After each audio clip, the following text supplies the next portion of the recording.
Well, in 1944, near the end of World War II, Japanese forces were overrun on the small Philippine island of Lubang. And in the ensuing chaos of Allied forces overrunning this small Allied area, a Japanese intelligence officer by the name of Hiro Onada, here's a photo of him.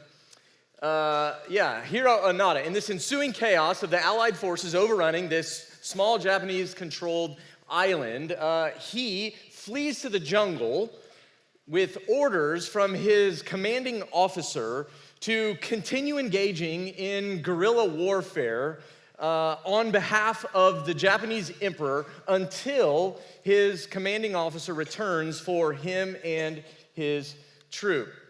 Now, the thing about it is 9 months later, I said this was near the end of World War II. That's because 9 months later, the war ends, but Hiro Onada has no idea.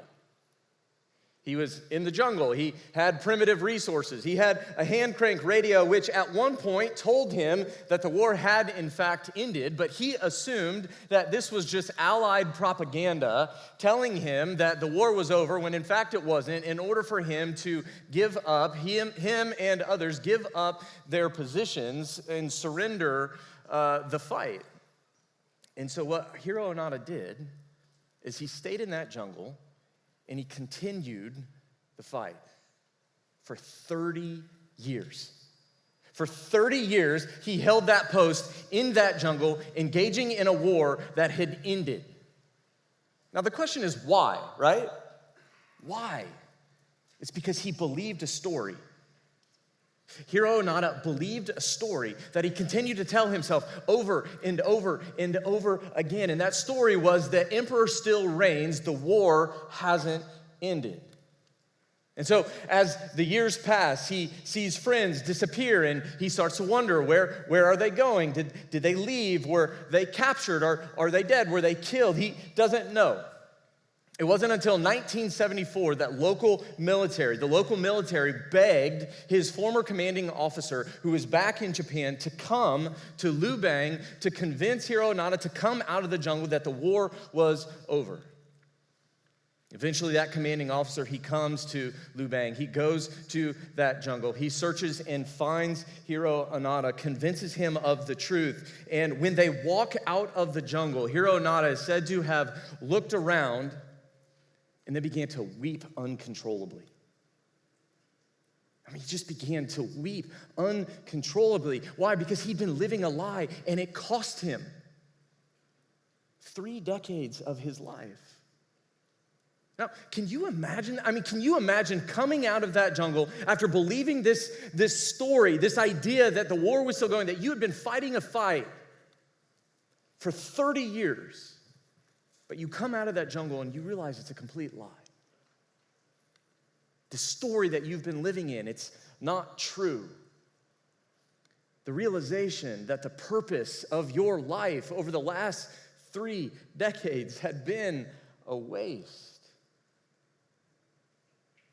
Stories are powerful, aren't they? They draw us in, and when I say they draw us in, I don't mean just our imaginations. Of course, a good story draws in our imagination, but it also draws in our lives. And what I mean by that is that we all believe in, we all are living inside of some kind of story that narrates the way that we see our identity, the way that we see where we fit, where we find meaning and purpose inside of this world. And so the question then becomes is what is that story? If it's true that we all live in some kind of story, that we're all believing in some kind of story, then the question is, what is that story? Maybe more specifically, what story are we living for? What story are you living for? And maybe this seems like a simple question, but the answer, it really matters. Hiro Onada teaches us that the answer to this question is incredibly important because he chose the wrong story. He lived a lie, and it cost him. And so what about you? Do you know what story you're living in? Are you living in the wrong story? That's a question that I kind of want to get at tonight. And to do that, we're just going to do something a little bit different tonight. So if you've been with us this semester, you know that we've been going through the book of Daniel. So book of Daniel in the Old Testament, and just real quick summary, we've been looking at Daniel and kind of his friends, these young Jewish teenagers, college-aged young adults who have been taken from their home, and we've been talking every week in one way or another about how they've been carried into exile. And the question for Daniel and his friends has been, what does it look like for them to live faithful to Yahweh, faithful to the God of the Bible in a place, in a culture that doesn't believe the same things, that doesn't have the same values, that doesn't have the same loves and beliefs that the Bible expects and has. And as we've been asking that question, we've talked a little bit about that place, Babylon. But we haven't talked about it at length. And so tonight we're going to do something a little different. We're halfway through the book of Daniel. The first 6 chapters, stories that a lot of us have probably heard growing up in church. It's about to get super weird for the next 6 chapters. We're going to get to it. It's going to be good. It's going to get apocalyptic. I think it'll be fun. But tonight, we're going to hit pause, and I want to do something different. I want to zoom in, because like I said, we've mentioned this place, Babylon, but we haven't really talked about it specifically. We haven't really talked about it at length. And so I'm just going to tell you what I'm going to do. We're going to ask and answer 3 questions, okay? And here are these 3 questions. The first is what's so bad? We keep talking about Babylon as a problem. What's so bad about Babylon? What's the problem with Babylon? And the second question is what does that have to do with us? Why does it matter? Why does it matter that Babylon is bad, and what does that have to do with us? And then this third question is, what's the solution? What's the way forward? And I think as we answer these questions, it will help us answer that main question. It'll help us get at this question of what story are we living in? Is it the right or the wrong story? Is it the true story, or is it a lie? Okay?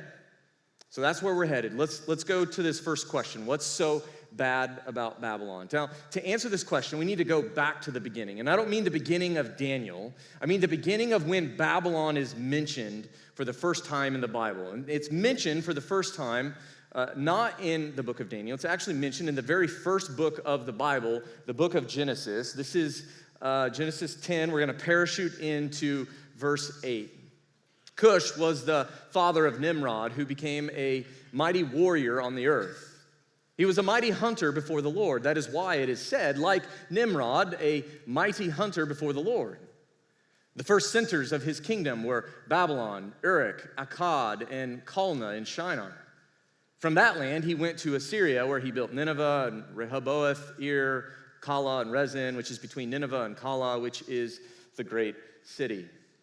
Now, you know, I like to highlight things. Go back to that, please. I like to highlight things because I want to pause and I want to point some things out, right?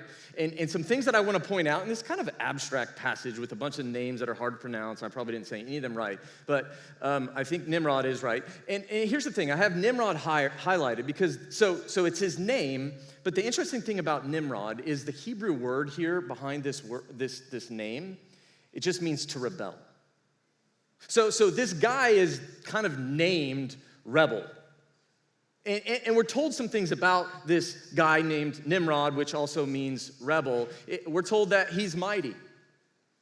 We're told that he's a mighty warrior. We're told that he's a mighty hunter. There's something impressive about his skills, about his ability to use power. We're also told that he's a kingdom builder, right? He's pretty impressive. I mean, if this is a summary of the resume of the kingdoms that he's built, he's been a part of some pretty significant kingdoms, Babylon and Assyria and Nineveh and some of these great cities. And so we start to get a sense, again, it's a bit abstract, but we start to get a sense that this guy Nimrod is connected to things like warfare and aggression and power.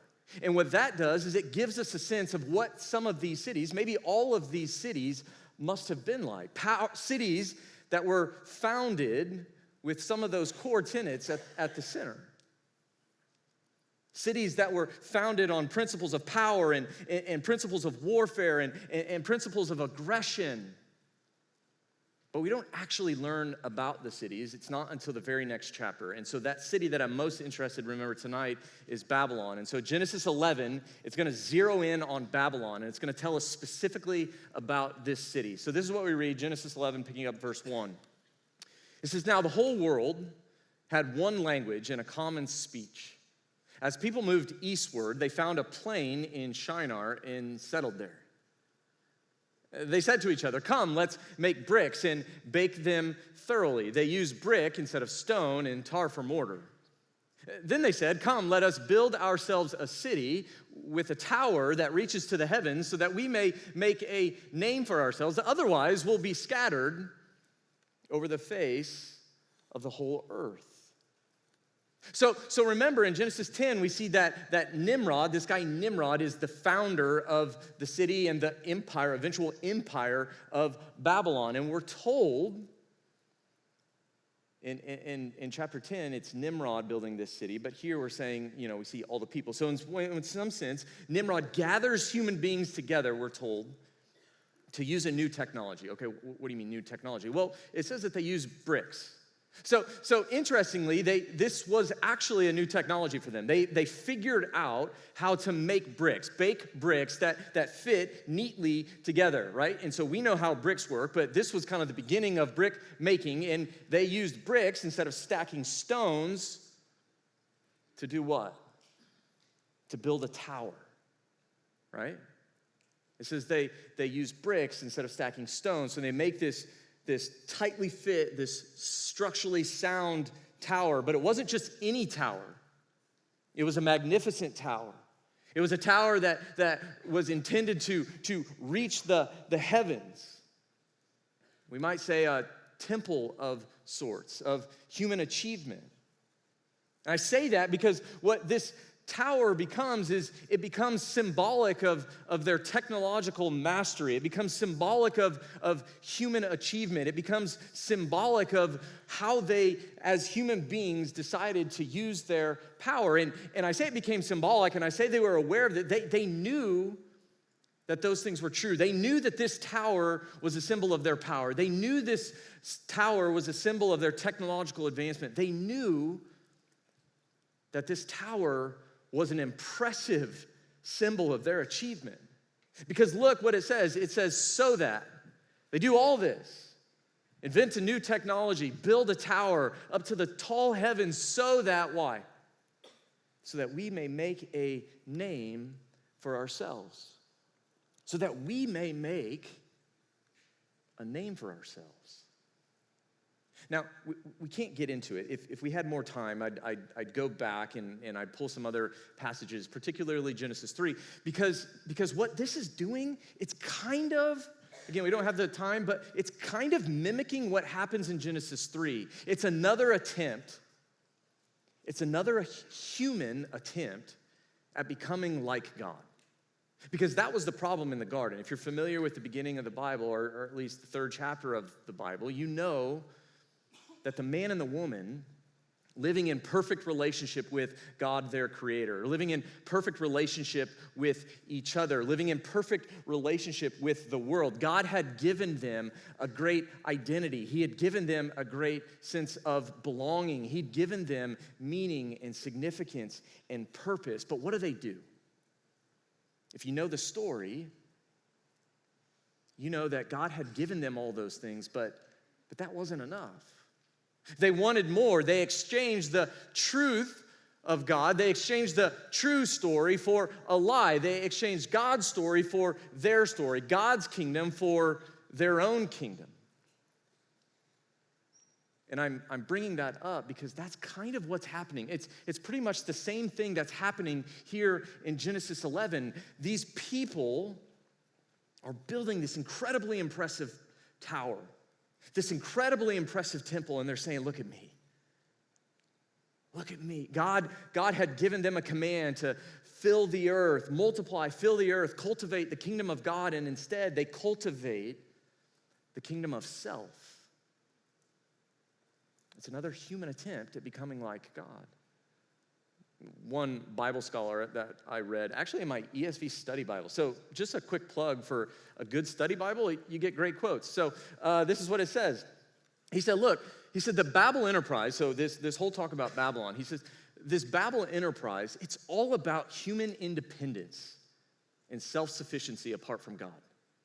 The builders believe that they have no need of God. Their technology and social unity give them confidence in their own ability, and they have high aspirations. And I don't know about you, but when I read that, I was just like, man, that doesn't seem like it was written 4,000 years ago. It seems like it was written 4 days ago, right? Because I think there are so many things in this quote about back then that are true right now. But this is about back then. And this is what this was all about. This human independence, this self-sufficiency. Look at us, this confidence in who are we and what can we do, and look at us and look at our achievement. And of course, they have high aspirations. A tower to the heavens. And of course, we look at this story and some might see maybe just that, human achievement and power and technological advancement. But the Bible uses this story to talk about human rebellion and sin. See, what they're doing is rebelling against God. And what I want to say is that their sin problem, it's a story problem. They're living for the wrong story. And God knows it. And so he does something about it. This is what we read next verse, picking up verse 5. It says, but the Lord came down to see the city and the tower the people were building. Now, let me just, the irony here of people building this magnificent tower temple up into the heavens, and yet from the perspective of heaven, God has to come down and see what the little humans are, it's ironic, right? But, so he comes down and he says, look, if as one people speaking the same language, they've begun to do this, then nothing they plan to do will be impossible for them. Come, let us go down and confuse their language so they will not understand each other. And kind of an interesting few verses, isn't it? I mean, God has to condescend to the humans and what the humans are doing in their rebellion, and he kind of says there's a dark truth here. Or maybe as I read it, I just realized, look, there is a dark truth in these verses. Because when he says, if as one people speaking the same language, they've begun to do this, then nothing they plan to do will be impossible. There's a dark truth here that human beings unified in their quest for achievement, in their quest for advancement, in their quest for power and self-promotion, well, it can get real dangerous real quick. That God knows that when human beings come together and decide to live for the kingdom of me, things don't go well. And so he does something about it. Continue picking up verse 8. So the Lord scatters them from there over all the earth, and they stop building the city. That's why it was called Babel, because there the Lord confused the language of the whole world. From there, the Lord scattered them over the face of the whole earth. See, God sees what they're doing, and he knows that they can't possibly continue to live like this. It would destroy them. They think they're living in freedom. And God sees it, and he says, look, you have no idea. Your rebellion is going to destroy you. And so he scatters them. And that scattering, it might seem intense, but really, it is in one sense. But I think it's also a mercy. And so we could say that God's scattering of human beings in rebellion is actually a severe mercy to them, because what they were doing, if they continued to do it, would ultimately destroy them. And just to go back to the garden for a second, that's the same story that we see in Genesis 3, right? Because what happens to the man and the woman? Again, living in perfect relationship with each other and God and the world. And God says, look, you can do anything except this one thing. And they get tricked. They get tempted by the serpent. He says, no, this is what you want. And so they do it. And immediately their eyes are opened, and they realize they're naked, and they hide, right? And God comes to them. He doesn't hide himself from them. He comes, where are you? And he's wanting to draw near to them. But he knows that something has changed. He knows that something is different. He knows that for now, things are never going to be the same. And so what does he do? He kicks them out of the garden. And maybe you read Genesis 3 and you're like, man, God's a jerk. Why would he do that? It's a severe mercy. He knows they can't continue living in the garden with the knowledge that they have. Otherwise, it will destroy them. Maybe we'll talk more about that passage a different day. But maybe you're also wondering, okay, Kyle, you keep talking about Babylon, but I've not seen Babylon anywhere in any of these verses in chapter 11. This word Babel that I have highlighted, it's the Hebrew word for Babylon. So we could translate this just as easily called Babylon, the Tower of Babylon. Doesn't really matter how you translate it. Babel, Babylon. I mean, you see this translation all throughout the Old Testament. But what we start to realize, this answer to our question, what's so bad about Babylon? It's clear that Babylon, whatever you want to translate it, whatever you want to call it, Babylon is a dark reflection of Eden. It's a dark reflection. It promised identity. It promised belonging. It promised meaning and significance and purpose, but with a dark, human-centered spin. And so Babylon becomes symbolic. I think there's a slide, yeah. Babylon is symbolic of human opposition to God. Why is Babylon bad? Because Babylon is symbolic of human opposition to God. Okay, but what does that have to do with us? This is our second question.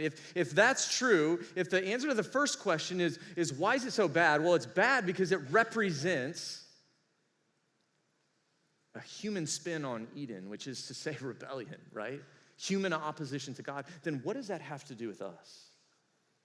Well, it means that anywhere that human opposition to God reigns, anywhere you find human opposition to God, what you have is a type of Babylon. And that means, if we have eyes to see it, you and I live in a type of Babylon too. You and I live in a type.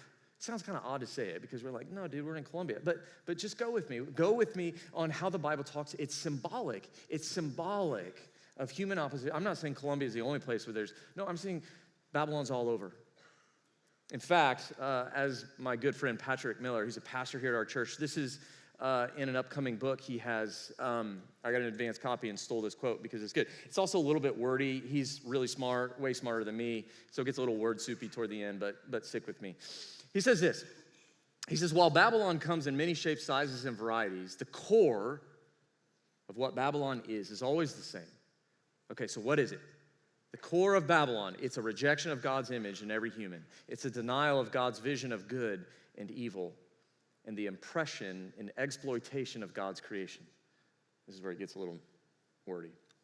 Babylon is thus any pervasive, totalizing system through which the powers and principalities of darkness habituate humans to practices and modes of thinking that militate against the kingdom of God. I told you, he's smart, right? But you kind of see what he's saying? He's saying, look, Babylon's, they come in all different shapes and sizes, right? But the core is always the same. At the center is human opposition to God. So yes, there was a real time, real place in history, city of Babylon, Babylonian Empire, but Babylon still exists and we live in it. It's actually why the Bible, later biblical authors, they call non-Babylonian cultures Babylon. So check this out. This is Peter. You guys know Jesus' friend, disciple, follower, Peter. He says this in 1 Peter 5:13. He says, she who is in Babylon, chosen together with you, send you her greetings, and so does my son Mark. What the heck? Okay, so here's what he's doing. Who's she? She's the church, and Babylon is Rome. See, in context, what Peter is doing is he's describing she who is in Babylon as the church who is in Rome. The church in Rome is really, according to Peter, in Babylon. And that's because Rome was a type of Babylon, because Rome embodied the Babylonian way. Rome was a violent place. It was a center of human achievement. It was a center of abuse of power. It was the center of human self-dependence and autonomy. And so I just use that as an example to say, look, Babylons come in different shapes and sizes. And so if we live in a type of Babylon, what's this have to do with us? We live in Babylon. How would we maybe describe the Babylon that we live in? I think there are lots of different things that we could say about it, but I love this quote for this purpose from Stephen Colbert. Stephen Colbert was speaking to college grads at Wake Forest a few years ago, and he said this was a commencement speech to them. He says, "Find the courage to decide for yourselves what is right and wrong. Make the world good according to your own standards." Find the courage to decide for yourselves what's right and wrong, right? Don't let anybody tell you what's right and wrong. Find the courage to decide for yourself. Determine for yourself. And then he says, make the world good according to what? Well, according to your standards. It's interesting. Jesus once said, in Matthew 22, he said, some guy asked him, hey, what's the most important thing? And Jesus says this. He says, love the Lord your God with all your heart, and with all your soul, and with all your mind. This is the first and greatest commandment. And the second is like it. Love your neighbor as yourself. So this is what Jesus says. But it's interesting because if you think about our cultural moment, or we might say this Babylon that we live in, Jesus says the greatest commandment is to love God with all your heart, soul, and mind. But our culture says the greatest commandment is what? Is to be ourselves. The greatest commandment is to be ourselves, to want what we want whenever we want it. And the second greatest commandment is to celebrate whatever self our neighbor chooses to be. You see, for modern people, it's a sin to violate the law of self, not the law of God.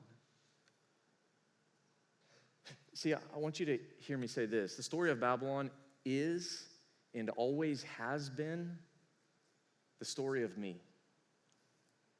Really, when we distill it down, when we get to the center, the story of Babylon, it's about me in my kingdom. So the question is that the story that you're living for? Is that the story? Maybe you wouldn't have articulated it like that. Is that it? The story? How do we know?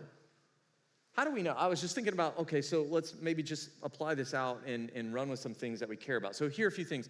How do we know, if you're looking for some like diagnostic-y type things, how do we know if, maybe I wouldn't admit this publicly, but like if I look at my life and if I'm honest with myself, yeah, maybe this is a little more true of me than I realize. So let's think for a second about friendships. How do we decide who we spend our time with, who we become friends with? How do we decide who our friends are? Well, if we're living for the story of me, we decide who we're friends with on the basis of what people can give us, right? We choose friends on the basis of what do I get from them in one way or another. And when they give us what we want, well, yeah, you're my people. But when you don't, or when you stop, when it stops going my way, when it gets a little uncomfortable, when there's some conflict, what do? We cut them out, right? We run. Toxic, not good. What about dating? How do we know if we're living for the kingdom of me when it comes to dating? Well, I think there's a lot to say here, probably a whole talk in and of itself, but I think one of the things that happens when we're living for the kingdom of me, when it comes to dating becomes, the central focus of dating becomes finding my soulmate, right? I've got to find the person that completes me. I've got to find the person that makes me happiest. I've got to find the person that makes me the best version of myself. And if I can't find that, or if I do and they stop, well, I break it off. Just move on. Go find someone else that's going to make me happy, that's going to give me what I want. But it's not just out there, it's like inside here too, right? Like we do this with church. What does the kingdom of me look like inside of a church? I don't just literally mean physically, but kind of, because what happens when we start living for ourselves, when we come to something like church or Veritas, we start evaluating on the basis of how does it make me feel, right? Do I like the music? Do I like the person speaking? Do I like the vibe in the room? Do I like what they give me or don't give me? Do I like that song, or do I like his or her voice, or this person is better than that, or do I get what I want, or how do I feel? Does it make me feel uncomfortable? Am I awkward? Is that guy weird? Does he make bad right? We become consumers, and we miss the entire point. We kind of lose Jesus because we're too busy trying to figure out, does this place measure up to my expectations? And of course, we do the exact same thing with God, right? What happens when I'm living for the kingdom of me when it comes to God? Well, all God becomes is a means to my own end of getting whatever I want, right? How do you know you're living for the kingdom of me? If you treat God like he's just there to give you whatever you want, and you don't let him speak into your life. So I'm just wondering, do you see yourself in any of that? Lots of other ways that we could talk about the kingdom of me, lots of other examples we could use, but those things are pretty relevant to, I think, all of us in the room. And my question is just, do you see yourself in any of that? And I hope I'm not the only one that says yes. Well, maybe I do, but I think realistically, we all probably see a little bit of ourselves in some, maybe all of those things, if we're honest. And so then the question becomes, well, what do we do, right? What do we do if actually, if I'm really honest, there is a part of me that is living for this lesser story of the story of Babylon, that's living for this lesser story of the story of me? Do we just say, shoot, this sucks? Time to go home? What does God do?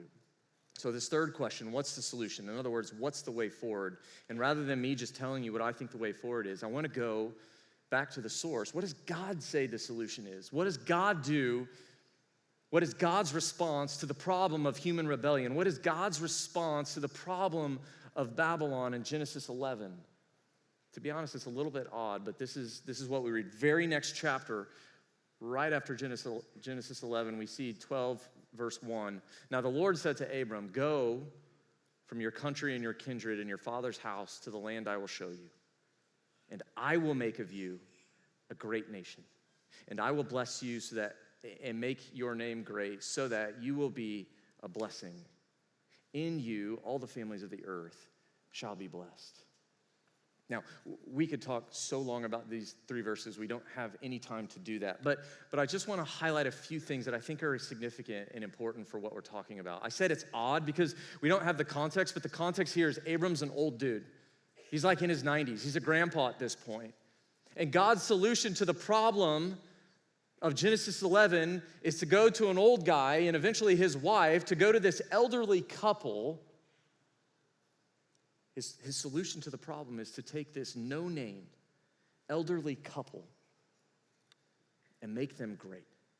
See, Genesis 11, you had people coming together that said, look at us, look what we can do, and using their power and their technology and their skills and their achievement to say, look at us, look, we want to make our name great. And God said, that's fine. If that's what you want to do, I'm going to come and scatter you, because you know what? I'm going to take a no-named couple and make them great. It's not going to be you. It's not going to be anything they did. It's not going to be anything they earned. It's not going to be their achievement, their advancement, their skills, their fill in the. It's not going to be any of that. I'm simply going to go and get and make.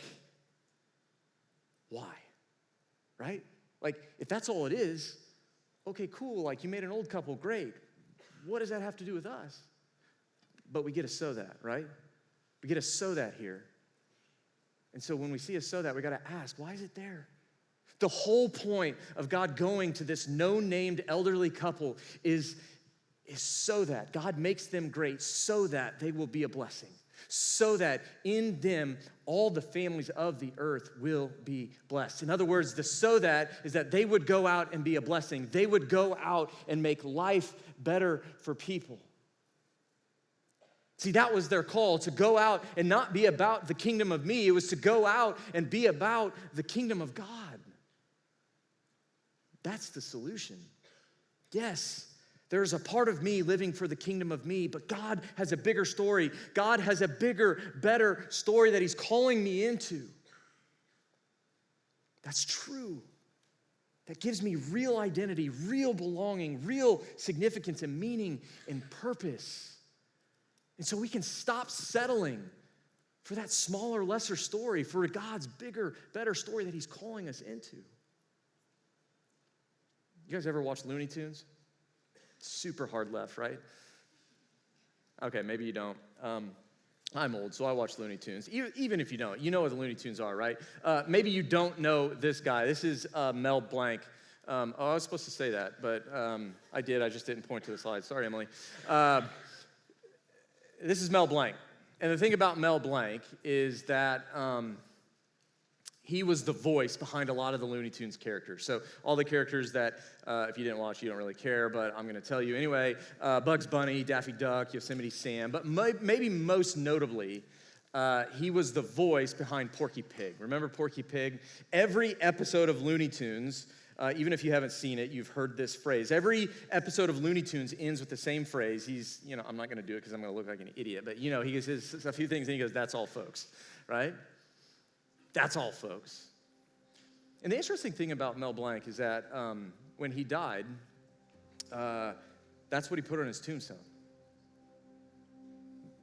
That's all, folks. Now, I think on the one hand, it was a nod to, this character that he had brought to life for millions of people around the world that had fallen in love with this little pink pig, that was kind of comical. But I think it was also something deeper. It was something more about life and his life. And I wonder if that was kind of his stamp on, that's all, folks. It's all there was. It's all there is. And I don't know about you, when I came across this story, it just got me thinking. It got me thinking, what story do I want my life to tell? What story? What do I want my life to be about? What is the story that I believe? Is it the true story or is it some other false story? Is it true or is it a lie? And I wonder about you. Just to go back to that question that I've asked so many times at this point, what story are you living for? What story do you want to live for? Maybe that's the question. What story do you want your life to be about? What story do you want your life to tell? See, I said that we live in Babylon, but here's the thing. Hear me say this. We live in Babylon, yes, but you do not belong to Babylon. We live in Babylon, but you do not belong to Babylon. We don't belong to the kingdom of man. You belong to the kingdom of God. Jesus is pulling you out of your smaller, lesser story so that you can be a part of his bigger, better story for all eternity. That's what he wants us to see tonight, that living for a lesser story, it's not going to satisfy. It's not going to bring you the peace. It's not going to bring you the joy. It's not going to bring you the happiness. It's not going to bring you the things that you want for as long as you think it will. But there's good news. Jesus has something better. And he's calling you into a better story. And I think Jesus' story is a story worth living for. Let me just pray quickly that would be the story that our lives would tell. Jesus, I thank you that we have the opportunity to gather here and talk about these things. And maybe they're new or maybe they're old, but they're still true, that we all have a choice before us of what story do we want to live inside. And that question, it's not an insignificant question. It's actually incredibly important, and even more, the answer. What is the story our lives are living? What is the story our lives are telling? Jesus, help us. Forgive us of the ways that we settle for a lesser story. Help us to live for you, to be about your kingdom, not the smaller story of me, but your better story. Help us to love you and live for you, and let that be the story that our lives tell. It's in your name we pray. Amen.